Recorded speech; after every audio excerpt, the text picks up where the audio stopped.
तो बोला ये जो पत्ते बनाए हैं ठीक हैं, समझाने के लिए अच्छे हैं, गीता के ज्ञान से ही तुम तकदीर बनाते हो, और कोई धर्म ग्रंथ नहीं है जिसके ज्ञान से तुम्हारी तकदीर बनती हो। अने इब्राहिम ने सुनाया, क्राइस्ट ने सुनाया, मोहम्मद ने सुनाया, गुरु नानक ने सुनाया, उन्होंने जो कुछ सुनाया उसकी पुस्तकें तैयार हो गई। उन पुस्तकों से तुम्हारी तकदीर नहीं बनती है, लेकिन भगवान बाप आकर के जो सुनाते हैं उस सुनने से तुम्हारी तकदीर बन जाती है। तकदीर भी वो फिर पूरी फूट गई है इस लास्ट जन्म में। बहुत जन्मों के अंत में तुम बिल्कुल तमो प्रधान बैगर बन गए हो। अब फिर प्रिंस बनना है। क्या कहा? क्या होना है? अभी प्रिंस, फिर प्रिंस बनना है।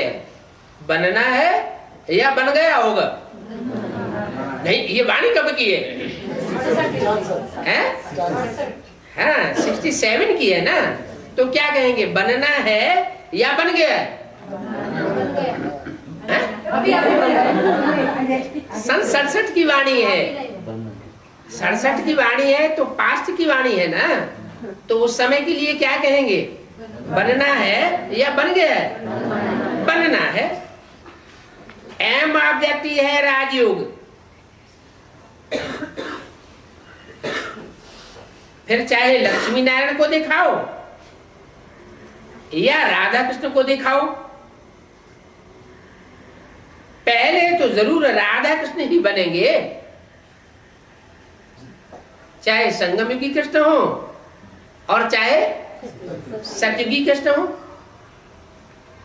सतयुग में भी पहले राधा कृष्ण होंगे, फिर बाद में लक्ष्मी नारायण बनेगी। और संगम युग में भी पहले राधा कृष्ण हो और फिर अंतर सिर्फ इतना होगा कि सतयुग में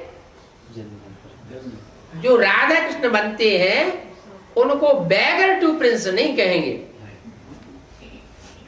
क्या वो कोई बैगर टू प्रिंस बनते हैं? क्या नहीं।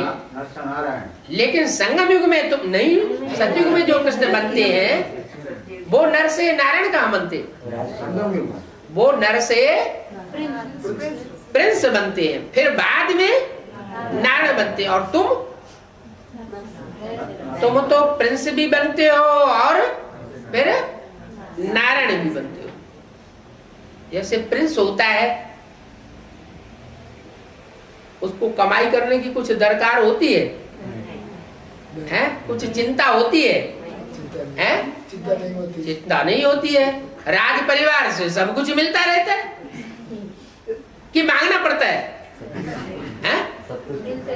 अरे तथाकथित ब्राह्मणों की तरह बार बार मांगना पड़ता है, डायरेक्ट या इनडायरेक्टली, या स्वतः ही मिलता है? स्वतः ही मिलता है। प्रिंस प्रिंस जो होंगे तो स्वतः ही मिलेगा। बैगर होंगे तो घर घर जाकर के लेना पड़े। तो बोला तुम्हारी एम ऑब्जेक्ट है राजयोग, फिर चाहे लक्ष्मी नारायण को दिखाओ चाहे राधा कृष्ण को दिखाओ, पहले तो जरूर राधा कृष्ण बनेंगे। फिर इनकी भी राजधानी चलती है। किनकी है? किनकी भी, इनकी भी, किनकी? कृष्ण मम्मा बाबा की तरफ इशारा किया। इनकी भी सतयुग में राजधानी चलती है। सिर्फ एक ही तो नहीं होगा, इनकी चलेगी तब चलेगी, लेकिन जो भी प्रिंस प्रिंसेस बनेंगे वो सिर्फ एक ही बनेंगे कि और भी होंगे? सतयुग में तो और नहीं होंगे। सतयुग में तो एक ही प्रिंस होगा और वो ही बड़ा होकर नारायण बनेगा।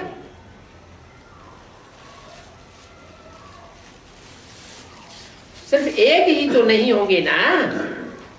स्वयंवर के बाद राधा कृष्ण सो फिर लक्ष्मी नारायण बनते हैं।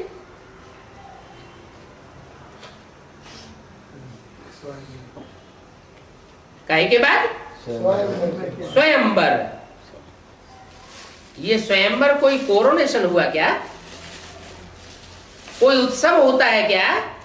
नहीं है? नहीं होता। सतयुग में उत्सव होता है या नहीं होता है? सतयुग में तो होता नहीं। तो स्वयंवर जो शास्त्रों में दिखाए गए हैं वो कहाँ की यादगार है? द्रौपदी स्वयंवर दिखाते हैं, राम सीता का स्वयंवर दिखाते हैं। तो जो स्वयंवर है माना स्वयं वर्ण किया, कोई दूसरे ने निश्चित नहीं किया कि माँ बाप ने निश्चित कर दिया हो, नहीं, स्वयं वर्ण किया। कोई ब्राह्मण ने निश्चित नहीं किया, स्वयं वर्ण किया। तो वो स्वयंवर कहाँ की यादगार है? संगम युग की यादगार है। स्वयंवर के बाद राधा कृष्ण सो फिर लक्ष्मी नारायण बनते हैं। स्वयंवर से पहले राधा कृष्ण और स्वयंवर के बाद लक्ष्मी नारायण बनते हैं। नर से प्रिंस व नर से नारायण बनना ये बात एक ही है छोटी सी भूल, उसमें ही सारा घोटाला हो गया है।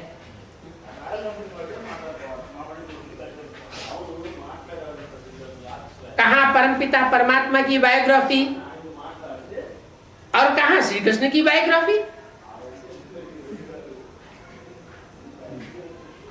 परमपिता परमात्मा की जो जीवन कहानी है उसमें नाम किसका लगाई दिया? कृष्ण का नाम लगाई दिया। वो तो बिल्कुल ही पुनर्जन्म रहित है। कौन है? कौन है पुनर्जन्म रहित? परमपिता परमात्मा। जो कृष्ण को जन्म देने वाला है वो निश्चय अनिश्चय के जन्म मरण के चक्र में आता है क्या? वो कभी भी जब से शुरुआत होती है उसके लिए संगम युग की, तब से लेकर कभी भी अंत तक भी निश्चय रूपी जन्म और अनिश्चय रूपी मृत्यु के चक्कर में आने वाला नहीं है। अनिश्चय माना मृत्यु, अनिश्चय माना अंधेरा और निश्चय माना सवेरा, रोशनी। रात किसकी गाई हुई? ब्रह्मा उर्फ कृष्ण की रात होती है। संगम युग की बात है। प्रजापिता की रात और प्रजापिता का दिन नहीं गाया हुआ है। ब्रह्मा की भी रात को दिन बनाने वाला कौन? प्रैक्टिकल में जो ब्रह्मा की भी रात होती है उसको दिन बनाने वाला कौन? क्या ब्रह्मा? ब्रह्मा नहीं है। ब्रह्मा की रात को दिन बनाने वाला प्रैक्टिकल में चाहिए या नहीं चाहिए? चाहिए। तो जो प्रैक्टिकल रूप है वो बाप का रूप है, रचयिता का रूप है। तो वो बिल्कुल ही पुनर्जन्म रहित माना जो कृष्ण को जन्म देने वाला रचयिता है वो पुनर्जन्म रहित है। वो पूरे 84 जन्म लेते कृष्ण। ज्यादा से ज्यादा जितने जन्म मरण के चक्र हो सकते हैं वो सबसे ज्यादा जन्म मरण के चक्र में कौन आता? कृष्ण। कृष्ण की सोच। तो वो बिल्कुल पुनर्जन्म रहित और वो पूरे 84 जन्म लेते हैं। एक तो शुरू से ही लेकर के मिलेगी ना। 25-30 वर्ष के बाद शादी होती होगी। ये किसने बोला? ब्रह्मा बाबा इंटरफियर करके बोलते हैं कि जैसे इस दुनिया में होता है वैसे वहां भी वहां भी ऐसे ही होता होगा। 25-30 वर्ष के बाद शादी होती होगी। क्या सतयुग में शादी होती है? वहां तो शादी साधवाना कुछ भी होता ही नहीं। तो ये पत्ते पर दिखाना ठीक है। किसको? कृष्ण को। कृष्ण को जो पीपल के पत्ते पर दिखाते हैं वो दिखाना ठीक है। क्यों ठीक है? पीपल के पत्ते पर दिखाना क्यों ठीक है? बरगद के पत्ते पर क्यों नहीं दिखाते हैं?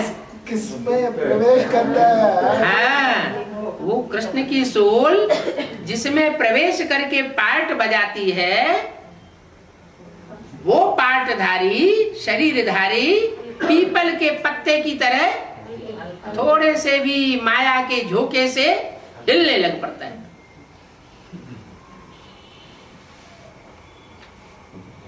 कहां कृष्ण का पार्ट और कहां उसको जन्म देने वाले का पार्ट। जन्म देने वाला रचयिता, वो रचयिता अलग, और रचयिता जिसको पहले पहले अडॉप्ट करता है वो रचना भी अलग, और जो कृष्ण बच्चा जन्म लेता है वो भी अलग। तो गर्भ महल कहां दिखाते हैं शास्त्रों में? पीपल के पत्ते पर। ये कहां की यादगार हुई? संगम युग में वो पीपल का पत्ता पहली रचना है। उस पहली रचना में कृष्ण की सोल गर्भ महल में प्रवेश करके पार्ट बजाती है।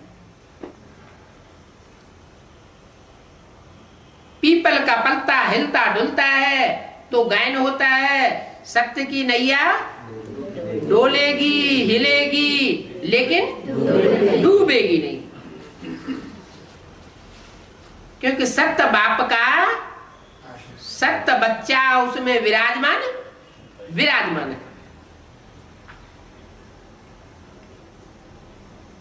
तो ये पत्ते पर दिखाना ठीक है, ये समझाने के लिए अच्छा है। तो ये भी तुमको समझाना है क्या? पीपल के पत्ते का राज भी तुमको समझाना है। और कोई ये तथाकथित दीदी दादी दादा हैं ब्राह्मण की दुनिया के, वो नहीं समझा सकेंगे। ये भी तुमको समझाना है भविष्य में। यह वर्तमान की बात की 67 में बोला कि तुमको समझाना है। अभी ये राज किसी ने समझा नहीं है। माने भविष्य में तुमको चल करके ये राज समझाना है कि ये गीता पाठशाला है, दूसरी कोई चीज नहीं है। भगवान बैठ राजयोग सिखाते हैं। गीता ज्ञान स्वयं भगवान सिखाने वाला है। जिसका नाम गीता रख दिया है वो सिखामणी है। जो सीख दी है उसका नाम क्या रख दिया? सिखामणी। माने जो सीख दी है, शिक्षा दी है। क्या? जो भी शिक्षा दी है उसका नाम क्या रख दिया? गीता। तो सबसे ज्यादा शिक्षा किसको मिली होगी? गीता माता को शिक्षा मिलती। शूद्र से ब्राह्मण बनाते हैं, फिर ब्राह्मणों को शिक्षा दे करके मनुष्य से देवता बनाते। तो शिक्षा दी जाती है। तो बताया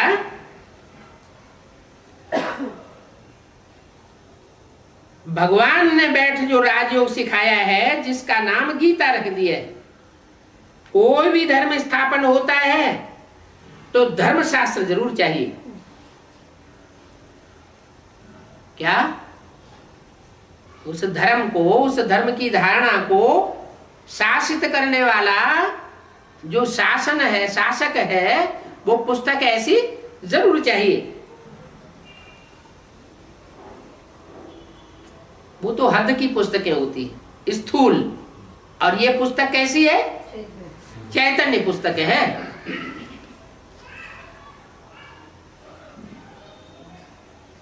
ये गीता नाम की जो चैतन्य पुस्तक तैयार होती है, वो राजयोग से तैयार होती है। इसमें राज भरा हुआ है।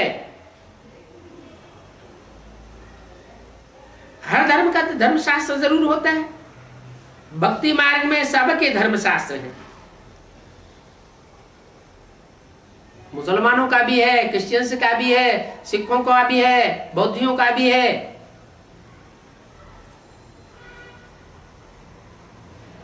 और तुम्हारा धर्मशास्त्र कौन सा है?